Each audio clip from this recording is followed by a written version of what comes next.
Hello, welcome to Learning Every Day with me, Lisa Aaron. This channel will benefit teachers, homeschoolers, and students of all ages. I'm here to help you learn. Begin by taking your time, and if you need to review anything, simply go back and watch the lesson again. You will be given ample instruction for success.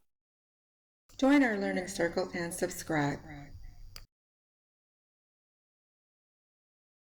How to write a paragraph with a hamburger organizer. The bun topic sentence. The topic sentence introduces the reader to the topic of your paragraph. Try to make it exciting. Here's a paragraph, and I want you to read along. I always dreamed of having a dog from the time I was 4 years old. I tried to convince my parents to allow me to get a dog for my birthday next month. I promised to take care of him by feeding and walking him daily.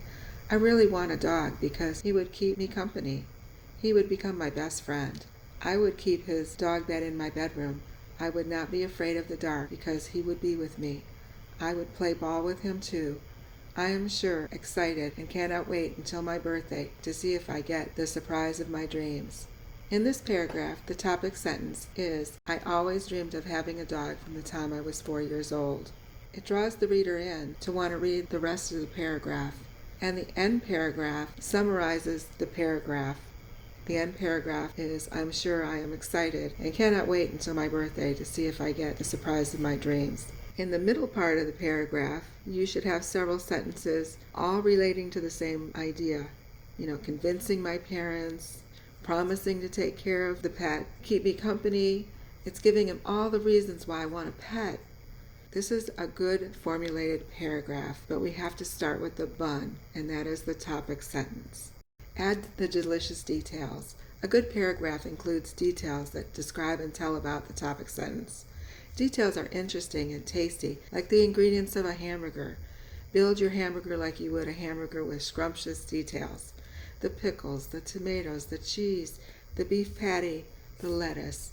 Add the delicious details. An adjective tells more about the noun. A noun is a person, place, thing, or thought, idea, or a pronoun, which replaces the noun. Pronouns are like she, he, it, they. They include words that describe what something looks like and what it feels to touch, taste, or smell. These tasty details involve adjectives. A great place to find adjectives are within a thesaurus.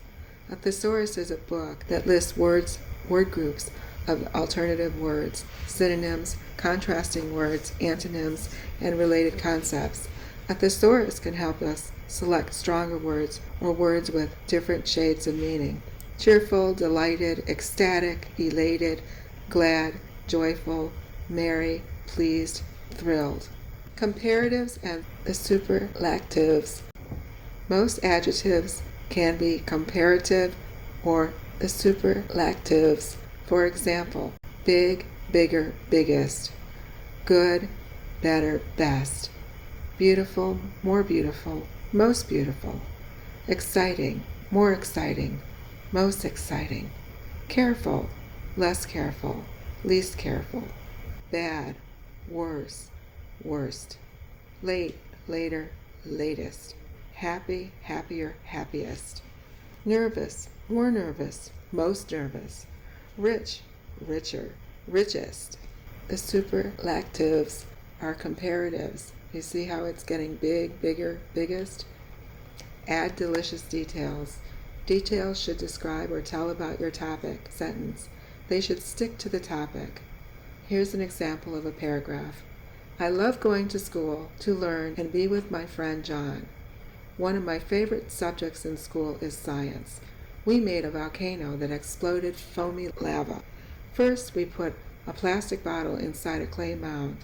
Then we used a funnel to add baking soda, food coloring, and vinegar together. When all the ingredients mixed together, it erupted. My friend and I could not stop laughing. I cannot wait until the next school day when we do another fun experiment together with my friend. The topic sentence is, I love going to school to learn and be with my friend John. Inside the paragraph are details of what they did during their friendship. At school, their favorite subject was they made a volcano and they talked about how they made the volcano, how it exploded, and how they couldn't stop laughing. These are things they did with friends that made them close because they shared their studies at school together. The last sentence of the paragraph sums up the paragraph. I cannot wait until the next school day when we do another fun experiment together with my friends. That's how a good paragraph is written. A topic sentence, lots of detail, and then a conclusion sentence to that paragraph. At times there's too much details, trouble with too much detail. How would a hamburger taste if it had ketchup, barbecue sauce, mustard, mayonnaise, pickles, lettuce, tomatoes, American cheese, Swiss cheese, spicy cheese, and olives on top? Too much, right? A person can add too much detail, just like a hamburger with too many toppings that would spoil the taste. Too long sentences and pages of details will lose your reader's interest and spoil the story. Example of too much detail. I have a sister that bugs me. She talks too much. My parents favor her over me. They buy her more clothes, dolls, and silly things. She gets away with things too. My parents don't get mad at her. They think she is so cute and sweet. She takes my things without asking. Sometimes I cannot find what I'm looking for. Yesterday I could not find my baseball mitt. I was late to the game. The coach was upset with me. I had to sit out on the bench. I wasn't allowed to play the first inning. I was upset and mad at her. I wish she would not touch my things. When it was my turn at bat, I missed the ball and then I swung and struck out. I felt terrible. Everyone was looking at me from the other players and their parents. I wanted to go home. This really has been a bad day. I think my sister is a pain. Again, this paragraph has a topic sentence. I have a sister that bugs me. But the paragraph rambles on with so many details. You know, he's talking about how mad he is at her, but then he's talking about his game that he's at baseball. It's too much. It should be more simplified so the reader is on one topic. Maybe that should be just the sister, like not really the baseball game. It has the closing sentence, I think my sister is a pain. But this is way too much detail. An example of delicious details that is just right. Used Goldilocks and the Three Bears because Goldilocks and the Three Bears stories is just right. So you'll remember. My favorite fairy tale is Goldilocks and the Three Bears. Let me tell you why. This story helps me remember how to write a paragraph.